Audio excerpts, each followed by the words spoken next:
Pai amado, nós te louvamos, te agradecemos pela bênção de podermos estar na tua presença mais uma vez, por esta segunda-feira abençoada, pelo dia que tu estás nos dando, pelo ar que respiramos. Ó Senhor, queremos agradecer. Agradecer porque tu tens sido nosso Deus fiel, nosso Deus amoroso, nosso Deus que está sempre dando a bênção e a paz sobre as nossas vidas.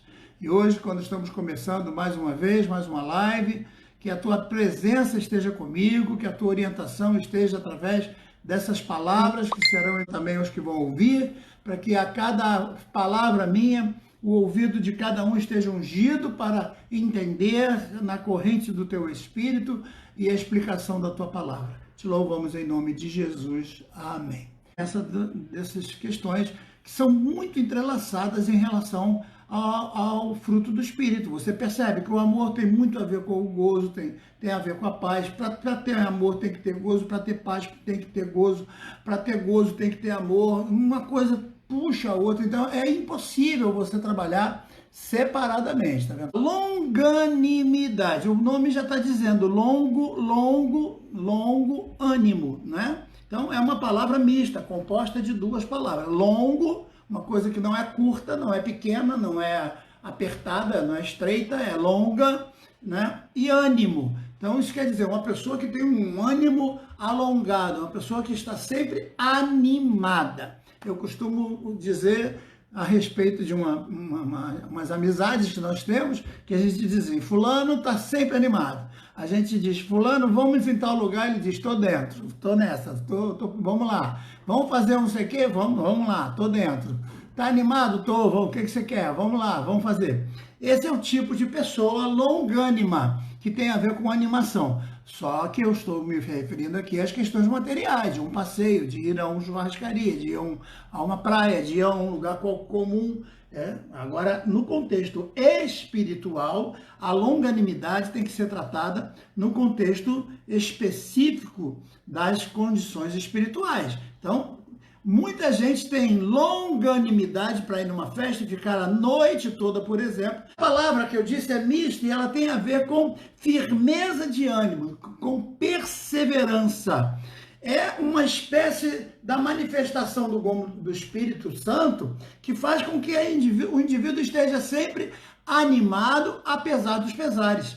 Está sempre disposto, apesar das coisas negativas que estejam acontecendo, né? Então, muita coisa vai acontecendo na vida do indivíduo, mas ele não perde o ânimo, aquela alegria, o gozo, o amor. Então, tem tudo a ver com esse fruto, certo? Essa virtude, ela está na forma de encarar a vida. Então, ele está sempre animado. E muitas vezes, a maioria das vezes em que a Bíblia se refere à palavra longanimidade, ela está na firmeza de enfrentar, de suportar as contrariedades em benefício de outro. Por exemplo, quando eu digo fulano tem muita generosidade, fulano é magnânimo, é magnanimidade. Isso tem a ver com longânimo, magnânimo, olha, magno, ânimo, certo? São palavras mistas, né? Então o indivíduo tem sempre uma coisa a mais, além do comum. Ele tem essa resignação de suportar a contrariedade e as dificuldades, e sempre em relação ao outro. Então isso envolve o quê? Envolve paciência, envolve a resignação, porque tem coisa que o outro faz que você não gosta muito, mas você finge que não está vendo e vamos em frente em prol da amizade. Mas nesse contexto aqui, é uma qualidade que tem a grandeza de te tornar sempre de bom ânimo. Então você não está mal-humorado, você está bem-humorado. Não tem a ver com humor, tem a ver com ânimo para ter bom humor. Ânimo para sorrir. Embora não tenha nada para sorrir, mas você sorri mesmo assim, né? Então, é o modo firme e corajoso de aceitar a diversidade dos problemas do momento em relação aos que estão em volta. Você conquista e vai em frente. Você é aquela pessoa que está sempre bem animada, bem resolvida, você não está sempre contrariado, você não está sempre, né, para baixo, você não está sempre na negativa. Se a gente diz, vamos fazer isso, tu está animado, tu está, né, como diz a pessoa que eu conheço, estou dentro, né? Então tem a ver com essa condição, certo? É suportar firmemente as contrariedades em benefício de outro. Tem a ver isso, certo? E a gente escolheu alguns textos bíblicos para que a gente compare a palavra dentro da própria Bíblia, para que você entenda esse contexto no que tange a ação de Deus. Se Deus é longânimo, então Deus vai trazer, através do seu fruto, o fruto do Espírito, essa longanimidade para nós. Veja, quando Números capítulo 14, verso 18, diz assim, ó, o Senhor é longânimo. Então, que bom, o Senhor é longânimo. Então, longanimidade é uma coisa que vem de Deus e através do fruto do Espírito o homem passa a ter, certo? Então, quem tem longanimidade tem porque o Espírito Santo está nele. Note, não é animação para ir à festa, para jogar futebol, porque isso tem muita gente que tem. Mas longanimidade tem a ver com a concordância no contexto do outro, de estar junto, de praticar junto, de fazer junto, né? Então veja, o Senhor é longânimo e grande em misericórdia, que perdoa a iniquidade e a transgressão. Veja, então longanimidade tem a ver com perdão, tem a ver com misericórdia, tem a ver com aquela ideia de você suportar certas coisas. Entretanto, o próprio texto diz que o culpado ele não tem por inocente e visita a iniquidade dos pais sobre os filhos até a terceira e quarta geração. Então Deus é severo, Deus pune o transgressor, Deus é extremamente controlador das suas regras, entretanto, ele reconhece que ele precisa ter essa forma alongada de ânimo em relação a nós, porque senão nós seríamos todos destruídos, nós seríamos todos eliminados, nós seríamos todos consumidos pela ira de Deus, se não fosse a longanimidade do Senhor, certo? Então, essa longanimidade de Deus, de aturar certas coisas que nós fazemos, de permitir, não é permitir, porque a gente faz, ele não gosta, mas de aceitar certas coisas e não nos punir severamente na hora, em reconhecimento à nossa fraqueza de humanos que somos. Isso tem a ver com a longanimidade. E eu acho isso interessante, porque nós temos pessoas na igreja que não toleram nada. Ele não tolera uma pessoa que cortou o cabelo, mas tolera o adultério de outra pessoa. Ele não tolera lá a irmãzinha que raspou a perna, mas ele tolera o adultério lá não sei de quem. Eu passei por várias igrejas onde tinha esse tipo de gente no ministério. Eu me lembro de uma certa igreja que eu fui pastorear e a primeira reunião do ministério tinha lá uma lista já para tratar e eu disse, mas eu não fiz lista nenhuma, eu estou assumindo a igreja. Eu fiquei meio constrangido com aquela lista que já tinha lá para tratar. E uma das coisas para tratar eram dois irmãos da igreja, uma irmã, né, cujo nome eu não vou dizer, lógico, que tinha raspado as pernas. E aí citaram o problema da irmã fulana. E aí levantou lá um diácono e disse, porque a irmã fulana raspou as pernas. Vocês já viram as pernas da irmã fulana? E eu fiquei apavorado com aquilo, era a minha primeira reunião com aquele ministério. E aí eu disse, peraí gente, vocês vão reunir para tratar dessas coisas? Vocês estão aqui reunidos, vocês saíram do trabalho cansados para tratar sobre as pernas da irmã? O irmão viu ela raspando perna, não, eu já vi que as pernas dela... Eu digo, mas vem cá, irmão, o irmão não tem outra coisa para olhar, a não ser para as pernas da irmã, o irmão não tem outra coisa para... O irmão vem para a igreja para ficar olhando para as pernas dos outros, para as pernas das irmãs, irmão, que coisa feia é essa? E aí ele tomou aquele choque, não gostou do que eu falei, tentou falar alto, eu me impus com ele e falei, rapaz, isso aqui não, a gente não vai ficar reunindo. Qual é a outra coisa? Não, fulano de tal estava conversando com um macumbeiro, aí já era um rapaz da igreja, um jovem, que estava conversando com uma menina que era macumbeiro. Quer dizer, pelo amor de Deus, não pode conversar. E você sabe o que ele estava conversando? Você sabe qual era o tipo de conversa que estava tendo? Não, não. Então, o crente não pode conversar com o macumbeiro, então como é que ele vai evangelizar? Como é que ele vai se socializar? Como é que ele vai mostrar que ele é luz? Como é que ele vai mostrar que Jesus salva, que Jesus é bom, se ele não tem essa condição? Então vejam, a longanimidade, ela está dentro desse conceito. Ser longo no contexto do ânimo para com o outro. Não é só a animação. Tem gente que é muito animado, chama ele para jogar bola, ele vai, chama ele para o churrasco, ele vai, mas se o culto demorar um pouquinho mais, ele já está cansado. Tem gente que mostra relógio. Eu lembro de gente que mostrou relógio para mim várias vezes em culto. Era terrível, não era fácil, né? Então, é uma tristeza, porque a pessoa está animada para tudo, menos para Deus. Então, vejam que nesse caso, o texto está bem claro aqui. O Salmo 103, verso 8, também aparece a palavra longânimo. Veja só.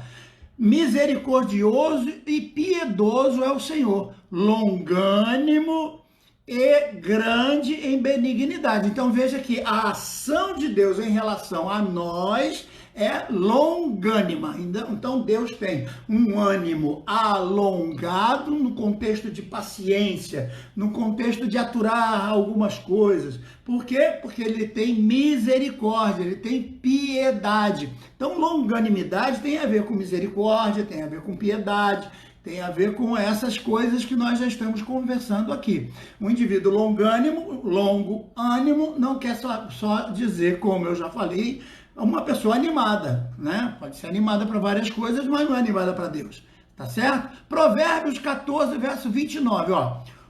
O longânimo é grande em entendimento, mas o que é de espírito impaciente mostra a sua loucura. Eu gosto desse sábio, né? Quando ele diz, olha que coisa linda, o longânimo é grande em entendimento. Entendimento aqui não é quando eu explico uma coisa e eu pergunto, entendeu? Fulano, entendi. Não, é quando alguém faz uma coisa e eu procuro entender a motivação. Quando alguém me diz uma coisa e eu procuro saber por que a pessoa falou aquela coisa. Eu já fico logo... O meu interesse é saber o que está por trás, o que motiva a pessoa. Então, quando uma pessoa me faz um carinho, né, eu recebo várias, pastor, o senhor é um grande professor, eu tento logo ver, lembra lá do discernimento que eu falei para vocês? Que espírito é esse aí? Está me elogiando muito, isso vem de Deus?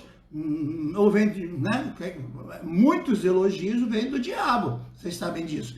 Agora, no sentido da longanimidade, é você compreender a motivação do outro, no sentido dele estar fraquejando em alguma coisa e você ser um pouco paciente. Longânimo aí tem a ver com isso, tem a ver com a atuação, a forma de você reagir em relação ao outro, certo?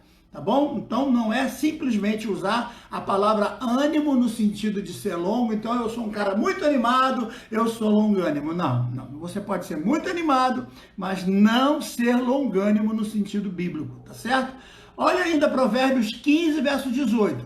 O homem iracundo suscita a contenda. O iracundo, ele se ira facilmente. Tudo irrita ele, tudo ele fica com raiva, de tudo ele fica, sabe, tudo ele fica invocado, ele fica com raiva, ele fica bravo, ele se irrita facilmente. Mas o longânimo apazigua a luta. Opa, então veja como o longânimo aqui está sendo usado em contrário ao indivíduo iracundo. Então veja que o longânimo é contrário ao que se irrita. Fez qualquer coisa com ele, ele explode, ele briga, ele quebra a telha, ele parte para pancada, ele parte para o tal. Não, esse indivíduo é iracundo, né? Ele é o contrário, ele é o oposto do longânimo, que é aquele indivíduo que procura aceitar com facilidade as pessoas com mais calma e paciência. Eu estou mexendo aqui porque de vez em quando eu preciso dar uma olhadinha. Por exemplo, entrou um monte de gente, entrou a Miriam Mello, entrou a Inês, né? Quem mais entrou? A Suzana, entrou o Ian Ricardo, Alexandre Leles, Dileia colocou alguma coisa, Conceição, Lúcia, Muita gente está entrando e o meu está parado aqui, né? Luiz Braga entrou, Alessandra Modesto, Luiz Braga de novo, Cláudio Márcio Pipocar entrou, muita gente está entrando, Maria do Rosário entrou, olha só que coisa linda, o Anderson de Giovanni, nada disso eu tinha visto, ó, Cláudio Márcio Pipocar de novo, e agora parou na Eunice Moreira Melo, muito bem. Eu louvo a Deus pela presença de todos vocês, tá certo? Então eu creio que está ficando bem claro a questão aqui do que é um indivíduo longânimo. Então isso precisa vir do Espírito, porque é uma briga com o íntimo do próprio indivíduo. Aquele ímpeto que o indivíduo tem de não levar desaforo para casa, de pagar na mesma moeda, de responder à altura, de não aceitar o que tal, eu não aceito, comigo não fala assim, comigo não fala desse jeito, tá pensando o quê? A gente tem que ter longânimo. Quem ensina a gente a ser longânimo, geralmente, é a mamãe e o papai. Porque quando a gente fala uma coisa que não devia ter falado, a gente até pode pensar, mas não pode falar. A minha mãe, por exemplo, quando eu falava alguma coisa que eu achava que podia falar, ela dava um tapão na minha boca. Buft! Aí eu levava aquele susto. O que é isso, mamãe? Tu já sabe, pensa no que você falou, que você não vai falar mais. Aí antes de eu falar aquilo de novo perto dela, eu tinha duas chances. Ou eu me afastava dela e falava, mas ela me pegava depois, ou eu refletia e não falava, porque de qualquer forma eu ia apanhar. Se eu falasse ali, ela batia, na frente de todo mundo. Ou se eu falasse longe dela, ela dizia, espera que o teu vai chegar. E em casa aí era pior ainda, porque o negócio ia aumentando no coração dela, né? E a coisa não ficava fácil. Então, às vezes é necessário que você pense bem. Antes de tomar uma atitude, antes de falar alguma coisa, teu irmão fez uma coisa, tua mãe fez uma coisa, teu pai fez uma coisa, teu filho fez uma coisa, reflita, conta, tem aquela história de conta de 1, 2, 3, 4, né? Tem até uma musiquinha, né? Antes de tomar uma decisão, conta de 1 até 10, isso é muito importante. Está chegando aqui minha sobrinha Marcele, lá de Manaus, seja bem-vinda, minha querida, a Juju está aqui de novo, o Paulo Roberto está aqui também com a gente.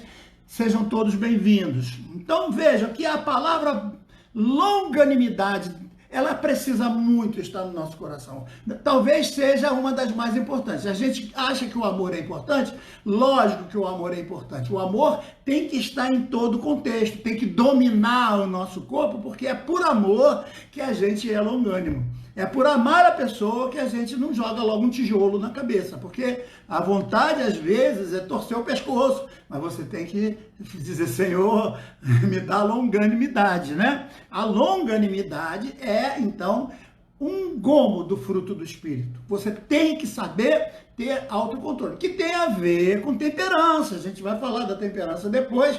Então, é você ter autocontrole naquele momento em relação ao outro, porque a temperança, ela tem mais autocontrole em relação a você com Deus e em relação a você com você mesmo, porque às vezes são coisas que você pratica que ninguém sabe, mas Deus está vendo. A temperança, ela age muito mais dentro de você, mas a longanimidade, ela age em relação ao outro. Então, por isso que você precisa discernir bem a diferença entre as duas coisas. Quando eu for falar de temperança, nós vamos falar a respeito disso, porque o sal, a temperança usa muito a questão do sal. O sal não salga ele mesmo.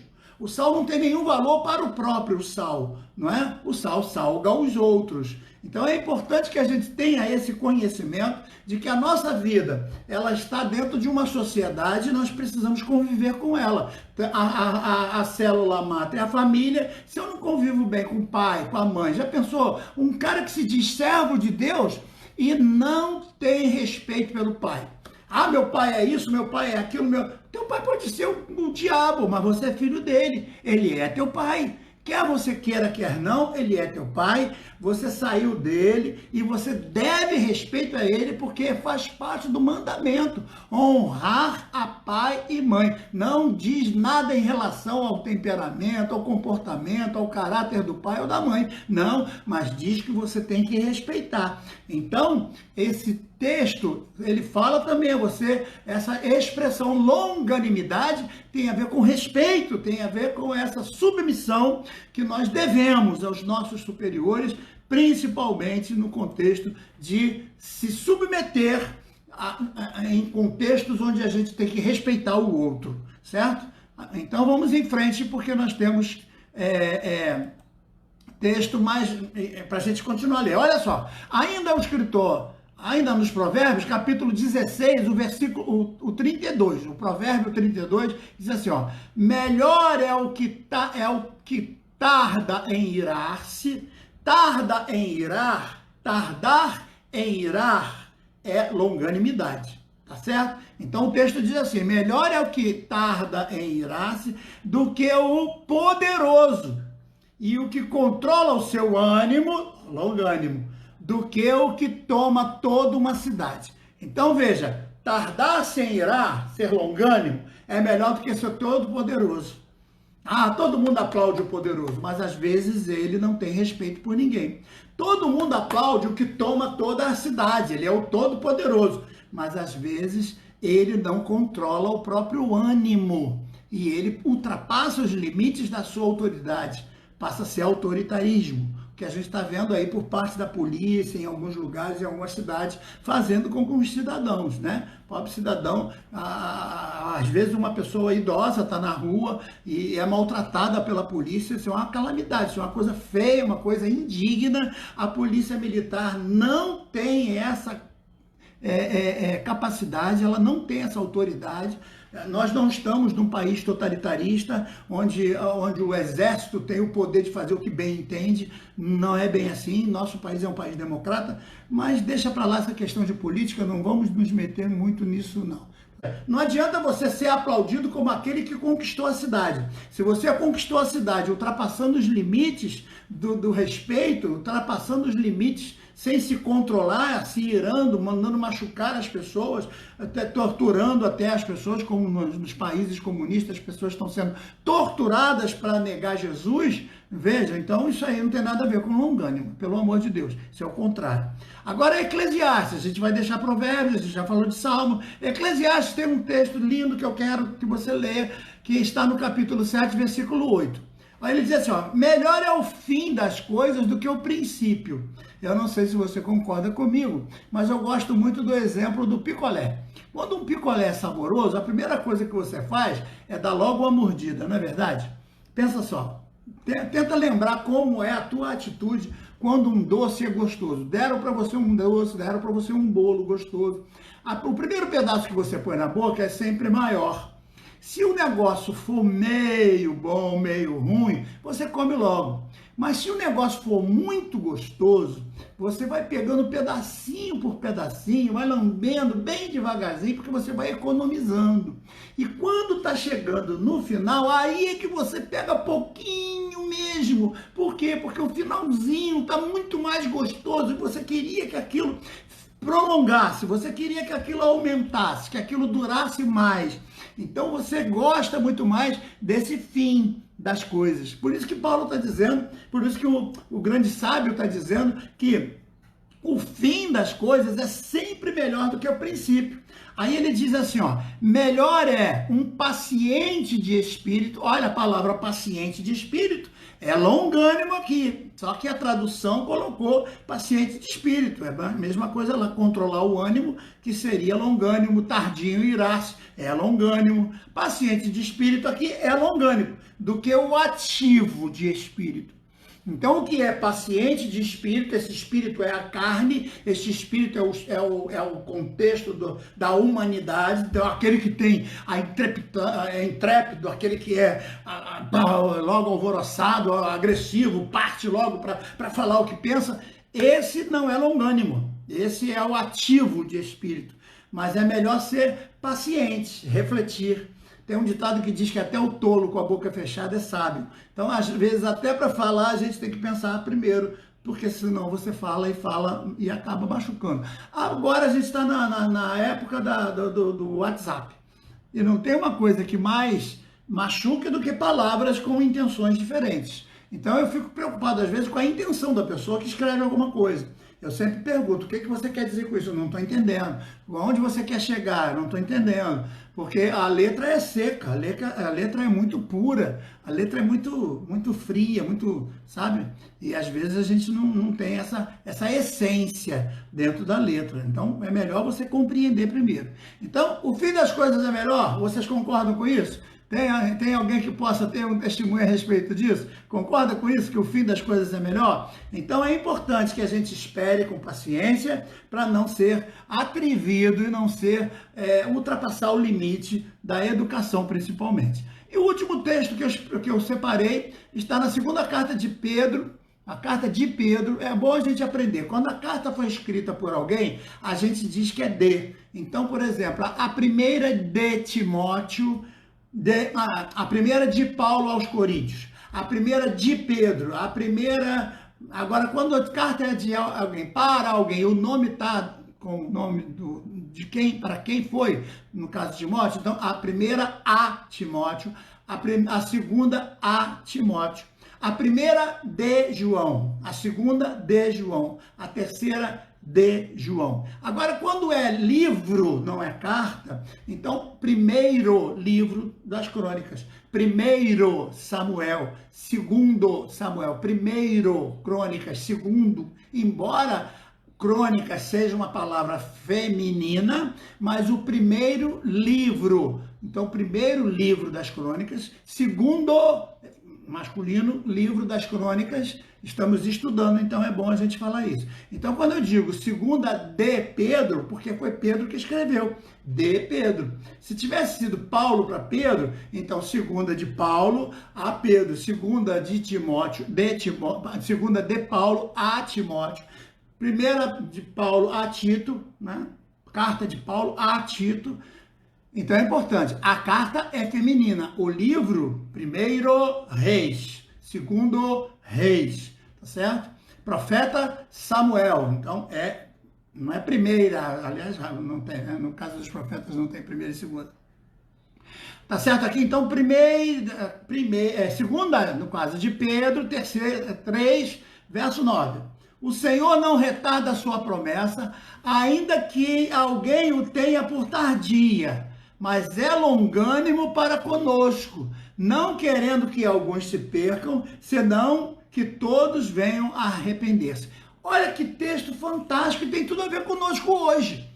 O Senhor não tarda a sua promessa. Então ele prometeu que viria nos buscar, ele prometeu que arrebataria a igreja, ele prometeu que voltaria para nos levar. Entretanto, ele é longânimo. Por quê? Quem sabe nesse meio, muita gente está perdida aí por causa desse vírus, muita gente está aí completamente apavorada por causa do vírus, não está indo à igreja. Agora, liberou a igreja no Rio de Janeiro. Eu já estou vendo aí hoje, por exemplo, eu soube de uma lei que está contrariando. Será que isso aí é fake news? Será que é uma lei antiga que estão querendo usar agora para não deixar a igreja abrir? Ou será que isso, quer dizer, eu estou um pouco sem saber o que eu faço. Como pastor da igreja, eu estou tentando ver com o ministério o que a gente decide, qual é a nossa opinião com o ministério, vamos fazer, não vamos fazer. Então, cabe aos membros agora, não é querer dar a sua opinião, eu sou a favor, não sou a favor. É orar para ver o que vai ser decidido primeiro. Decidiu? Decidiu. Então, qual é a opinião de vocês? Aí a gente vai para a página, perguntar a opinião de todo mundo,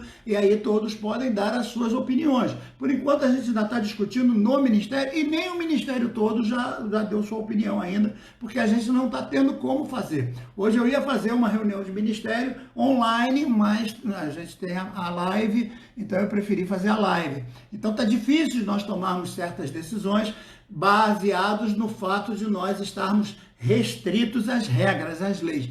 Eu cumpro as leis. Se alguns colegas pastores não cumprem, eles se acham extraordinários, eles têm costa quente, tem um monte de deputado por trás, então eles têm as costas quentes. Eu não tenho nada por trás, a não ser o meu querido Jesus Cristo, meu Senhor amado. Então veja o que ele está dizendo aqui. O Senhor não retarda a sua promessa. Ainda que alguns acham que ele está esquecendo a gente, alguns esquecem, Jesus esqueceu da igreja, Jesus esqueceu que nós estamos no meio da pandemia, Jesus esqueceu que tem um monte de crente que está morrendo. Não, Jesus não esqueceu. Mas ele é longânimo. Ele é longânimo para quem? Porque ele não toma as decisões precipitadamente. Ele não toma as decisões baseado em circunstâncias. Ele não toma a decisão dele baseada no que ele vê acontecer. Não, ele já está com tudo esquematizado dentro do conceito divino dele e no momento certo ele leva a igreja. Então, nós podemos achar que ele está tardando, alguns podem achar que ele até não vem mais, ou para Nós, agora, o mais importante é que a gente anuncie o evangelho da salvação o mais depressa possível, para o máximo de pessoas possível. Por isso que vocês têm que ajudar divulgando essa palavra que nós estamos pregando, esses ensinos que estamos dando. Estamos falando de Bíblia aqui para todo mundo. É muito importante que os membros da igreja aprendam o que é o fruto do Espírito, aprendam a buscar o batismo no Espírito Santo, a compreender os dons espirituais. É muito importante que os crentes sejam crentes neste momento onde as heresias estão em todos os cantos, a apostasia está tomando conta de todo canto, e nós precisamos, como representantes de Deus, pregarmos a Bíblia Sagrada ao máximo possível, ao máximo de pessoas possível. Então divulguem esse trabalho, me ajuda lá no YouTube, eu sempre mando para vocês, bota essa cópia do YouTube, joga para todo mundo, porque no YouTube pode ver no celular, pode ver em qualquer lugar, é mais fácil do que no Facebook, né? Não é verdade? Muito bem, alguns pacotes, inclusive, dão o YouTube de graça, lá nas operadoras. Então eu acho que dentro desse contexto de longanimidade está bem explicado. Acham? Está tudo favorável a nós passarmos para o próximo gomo, né? Então, o fruto do Espírito, como nós lemos, fruto do Espírito é amor, já falamos, gozo, já falamos, paz, já falamos, longanimidade, falamos agora. Então, agora vamos para benignidade. E para falar de benignidade, tem que falar de bondade. Não dá para falar de um sem o outro, porque os dois se entrelaçam e um tem a ver com o outro. Por exemplo, benignidade. Uma coisa benigna tem a ver com o ato, né? Tem a ver com o bem. O bem é o oposto do mal com L. Mal com L é o bem. Então, quando eu digo assim, poxa, fulano pregou muito bem, eu não digo fulano pregou muito bom, né? Eu digo fulano pregou muito bem. E o culto? O culto foi muito bom. Tá dando para entender as duas? Então, bem tem a ver com bom, tem a ver, uma coisa tem a ver com a outra. Mas o bem tem a ver com o quê? Com o significado da atividade. Tem a ver com o ato em si. O ato é bem feito. Esse pedreiro trabalha bem. Eu não digo que o pedreiro trabalha bom, né? Esse pedreiro trabalha bem. Essa cozinheira cozinha bem. A passadeira passa bem. Então, o oposto de bem é mal com L. Agora, o oposto de bom é mal com U. A gente vai ver quando a gente... Então, veja só. O significado real desse fruto está na suavidade, na ternura, na benevolência. Quem o possui tem algo parecido com a própria pessoa do Senhor Jesus Cristo, não é? Por quê? Tem a qualidade de ser benigno, fazer o bem. Ou seja, é dotado de características generosas, benevolentes, se inclina às coisas de forma tranquila, de forma natural, certo? Então, deixa eu dar por exemplo, eu parei o carro no estacionamento e veio alguém e disse, eu estou com fome, me dá R$1 para ajudar, né, eu comprar um pão. Esse ato de eu dar R$1 tem a ver com benignidade. Mas se eu saísse de casa e fosse aquele lugar exatamente para dar R$1 ou R$2 para aquela pessoa, aí já teria a ver com bondade. Porque a bondade tem a ver com a intenção. E a benignidade tem a ver com o ato em si. Tá certo? Eu vou explicar melhor. Então vejam o que está escrito, por exemplo, em Tito 3, o verso 4, ele diz assim, ó, mas quando apareceu a benignidade e o amor de Deus, nosso Salvador, para com os homens, olha, benignidade de Deus é o nosso Salvador. Então, qual foi o bem que Deus deu para os homens? O que é que Deus deu para os homens? A benignidade de Deus, que demonstra o amor de Deus, é Jesus. Jesus é o bem que Deus nos deu, certo? Assim como eu tenho um bem, eu comprei um bem. Você quando, né, é interessante, você quando casa é meu bem para lá, meu bem para cá, meu bem, vamos comer, meu bem, depois que separa meus bens para cá, meus bens para lá. Então, a palavra bem tem tudo a ver com este contexto aí. Então, cuidado, que às vezes a gente chega assim, bom, um tumor é benigno. Como é que um tumor pode ser benigno? Vai causar um mal tremendo, vai causar uma dor tremenda, vai causar uma coisa terrível, mas é benigno, porque porque ele não é maligno, né? E aí a gente confunde essas coisas todas. Olha o que Paulo escrevendo aos Colossenses, ele traz para a gente, ó. Colossenses 3, verso 12. Revesti-vos, pois, como eleitos de Deus, santos e amados, de entranhas de misericórdia, de benignidade, humildade, mansidão, longanimidade. Veja que é tudo ação em relação a alguém. É tudo ação em relação aos outros. Não tem nada a ver com você mesmo. É você se relacionando com a sociedade.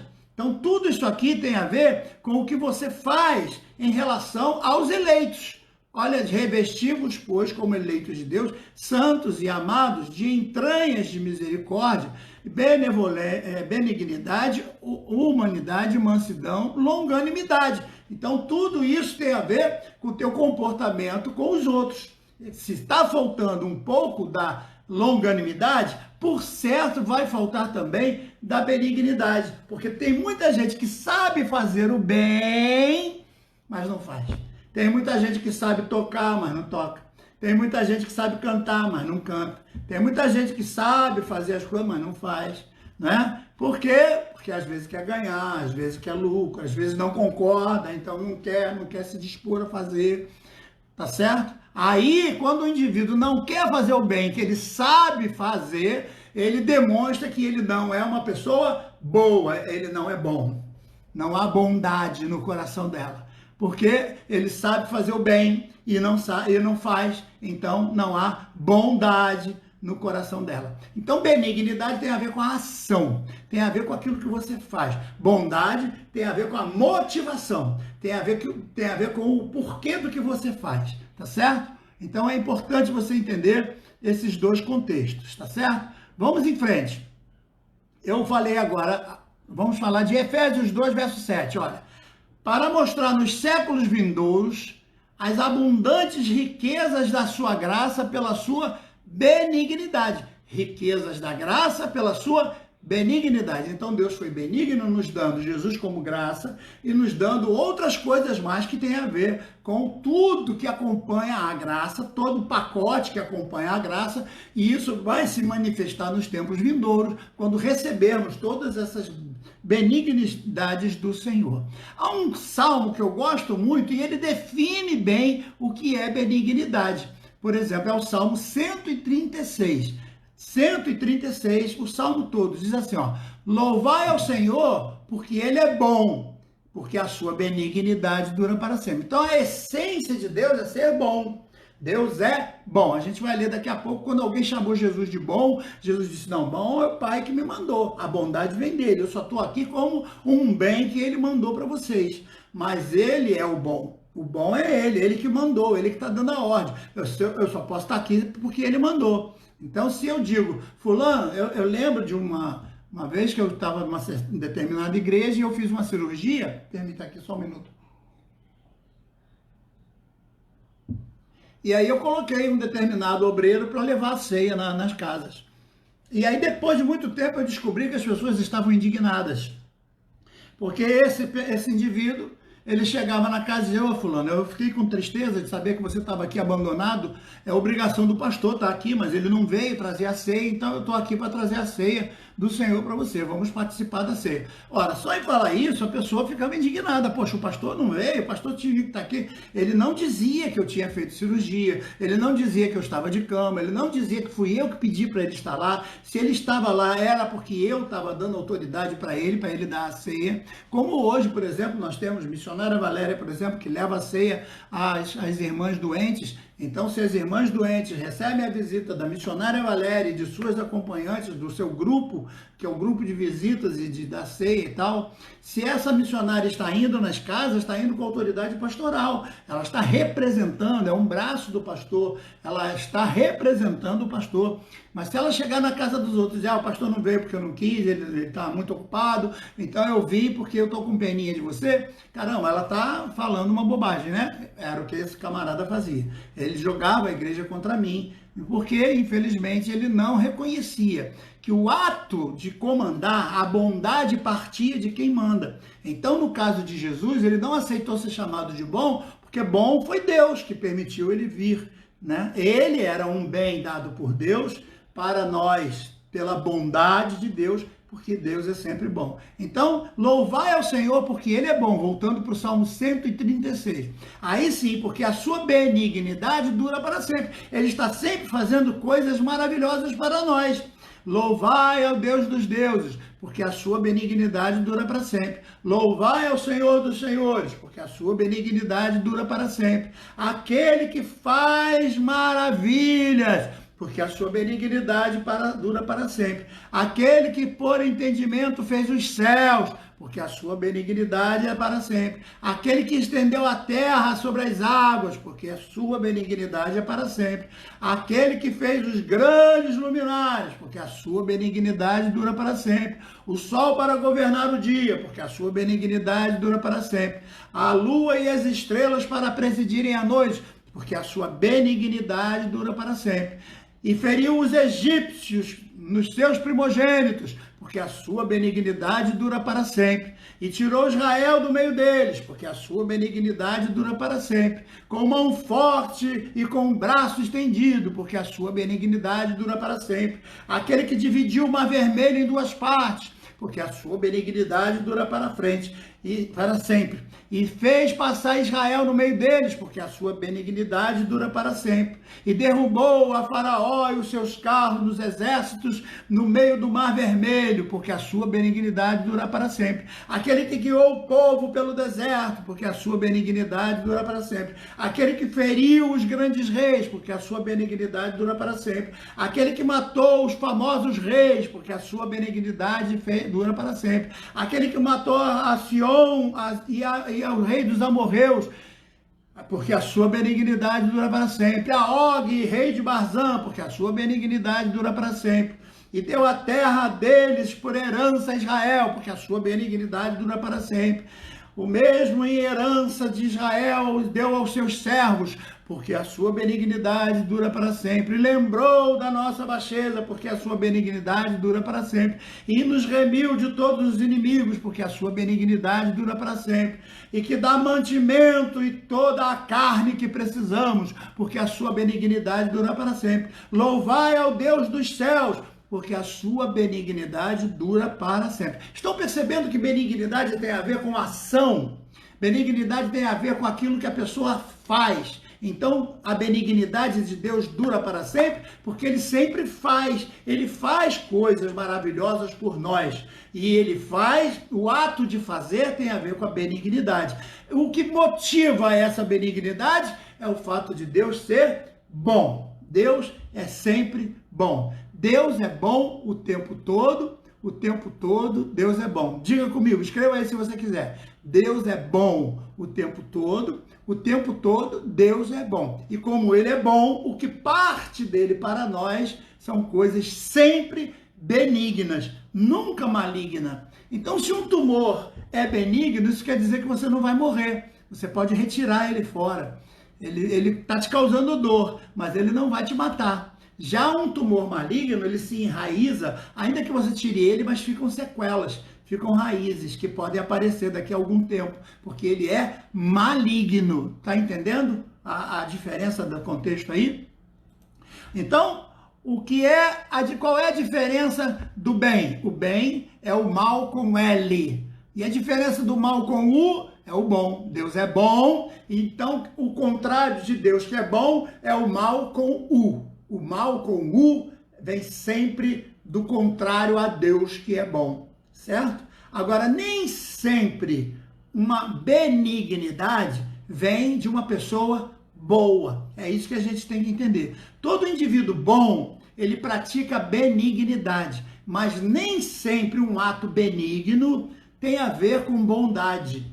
Às vezes uma coisa aparentemente é benigna, tá? Mas às vezes ela tem a ver com o diabo e não com Deus. Não parte da bondade. Ainda que para nós pareça que aquilo é lucro. Ainda que para nós pareça que aquilo foi uma benignidade. Tem muitas coisas que a gente acha que é bênção e é maldição. Tem muita gente aí que acha que um presente qualquer é uma benignidade. Pode ser uma benignidade, mas não tem nada a ver com um ato de bondade. Porque uma pessoa que dá um cigarro de droga para uma criança, a fim de que ela seja contaminada pelo vício, essa criança está recebendo de graça. Ela aparentemente está achando, poxa, fulano é gente boa pra caramba, ele me deu isso aqui de graça, gente boa. Então tem muito criminoso que é gente boa, faz coisas benignas para algumas pessoas em volta lá do seu movimento, para não sujar a área, mas não tem nada a ver com o coração bom. A origem não tem nada a ver com a bondade, tem a ver com a malignidade. Então, em oposição à maldade que vem do diabo, vem a bondade. Então, Deus é sempre bom, certo? Então, o que envolve a pessoa em si? O que é a pessoa? Para que ela pratique os atos. Então, se benignidade tem a ver com as ações, bondade tem a ver com a pessoa em si. Quem é a pessoa? Então, Deus é sempre bom. Por isso que seus atos são benignos. Deus é sempre bom, certo? Então, é uma coisa que a gente tem que entender. E essa bondade tem que estar em nós. O desejo de fazer coisas boas para os outros. O desejo de que as pessoas se sintam satisfeitas. Então, quando alguém fez um trabalho bem feito, eu digo, poxa, esse pedreiro trabalha muito bem. O resultado do trabalho dele é bom. Porque ele bota a vontade, ele bota a capacidade, ele bota o capricho, ele bota ali a experiência, ele faz com carinho, ele faz com zelo. Então, o resultado é bom, parte de uma pessoa que tem uma origem boa. Tá dando para entender a diferença de benigno com bondade, benignidade e bondade? Então, são duas coisas que aparentemente são iguais, mas as origens são diferentes, tá certo? Então, o termo de bondade, ele já revela em si só que essa capacidade vem do Espírito Santo.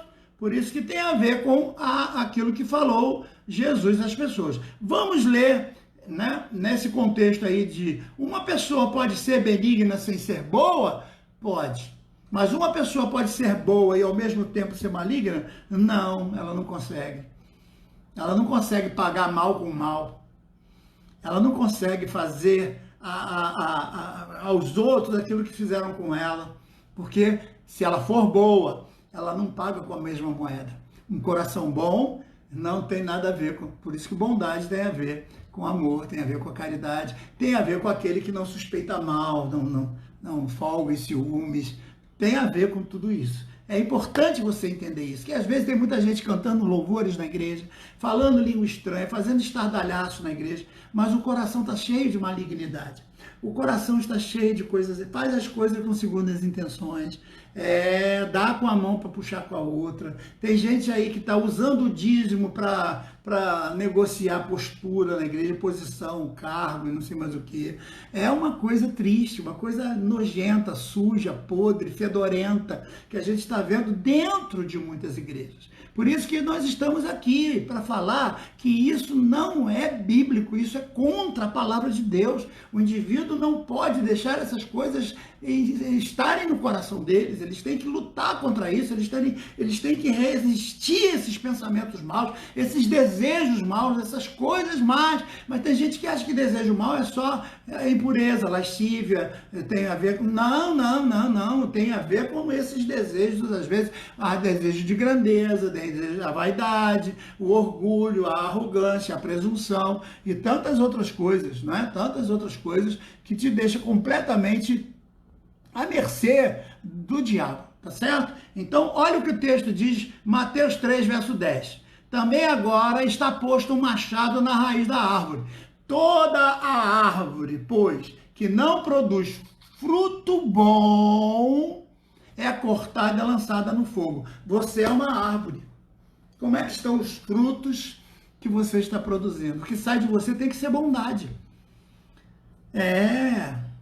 Tem que ser bondade, senão cortado e lançado no fogo. Então tem muito crente que vai ser lançado no fogo e vai dizer, mas Senhor, eu profetizei em teu nome, Senhor, eu fiz maravilhas em teu nome, eu curei enfermo, eu expulsei demônio, eu fiz um monte de coisa em teu nome. E o Senhor vai dizer, não, peraí, teu coração não é bom, não tem nada bom em você, tudo em você é mal, tudo em você é ruim, nada em você presta, tá certo? Então, o fruto é bom, então tudo vai ser bom, tá certo? Se os teus olhos forem bons, tudo vai ser bom, tá certo?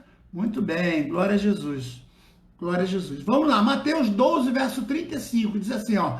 O homem bom tira boas coisas do bom tesouro do seu coração. O homem bom tira boas coisas do bom tesouro do seu coração. É do coração que procede todas as coisas. Então, se você é bom, teus atos vão ser bons, as coisas que você vai fazer, tudo tem a ver com a bondade, não é? Com a misericórdia, tem a ver com todos esses conceitos. Mas o homem mau, do mau tesouro, e mal aí com U, olha, mal com U, tira do mau tesouro, também mal, o homem mau, com U, tira do mau tesouro, com U, as coisas más, as coisas ruins, as coisas diabólicas, certo? Mateus 16, verso 2. Caramba, nosso tempo foi embora.